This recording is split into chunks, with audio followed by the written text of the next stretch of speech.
दर्शन करा दो। ए ड्राइवर बोलम तनी सुनी ना, ड्राइवर सजनवा होते वो घर घुमा दो, भोला बड़ भंगिया के दर्शन करा दो। घरवा के काम निपटाई देनी सारी, कहत जल्दी हो जाई तैयारी। ओसो जलवा ढार के खातिर बाटे हमारा मन। ए ड्राइवर राजा, पिछला साल भी तू सही वादा करके हमके ना ले गइला, ए साल घुमा दो हमके देवघर। कैसे देवघर घुमा दी? देवघर बंद बा, बाबा नगरिया बंद बा, चारू बगल सील बा, कैसे घुमा दी हो देवघर? ए धनी देवघरवा बाटे बन, भोला दरबारवा बाटे बन।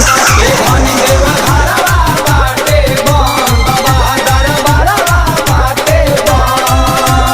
बाबा धाम जाए के अब की जिद तू करह जान, धनी देवघरवा बाटे बन, दरबारवा बाटे बन।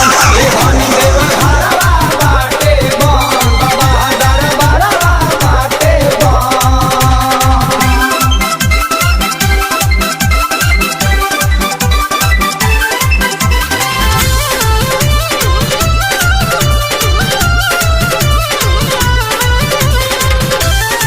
Music by Shams Jamil. हर साल सही तू हमें भूलियावेला, हमारा के कबो नहीं मेला तू घुमावेला, मान जाइए ना प्लीज।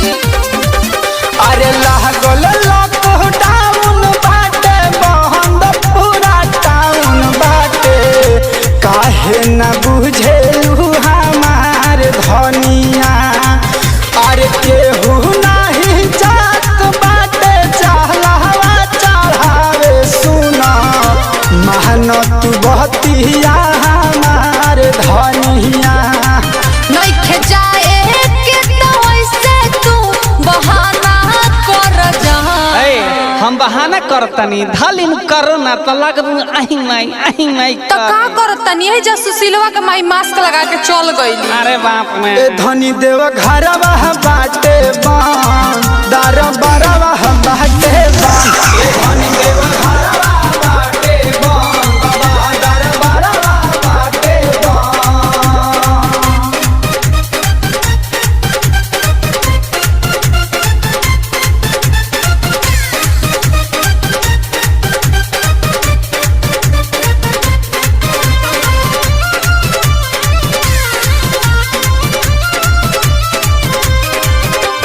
तहिया से चढ़ल बाटे सावन के महीना, तहिया से कहतानी तोह से रोजीना, अब तो दूसरा सोमवारी खत्म होके वाला बा।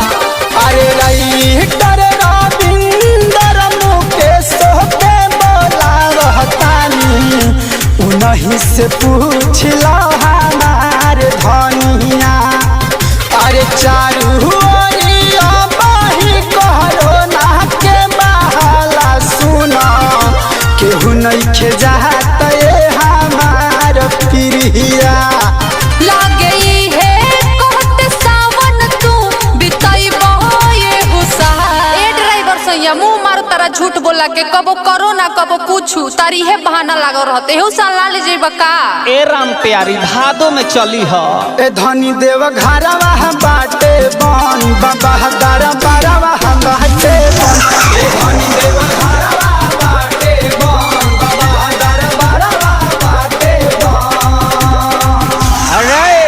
अरे हमरा पटोहिया के काहे खिलवावट रे? ले जो बाबा नगरिया, बाबा के दर्शन करा दे रे छावड़ा।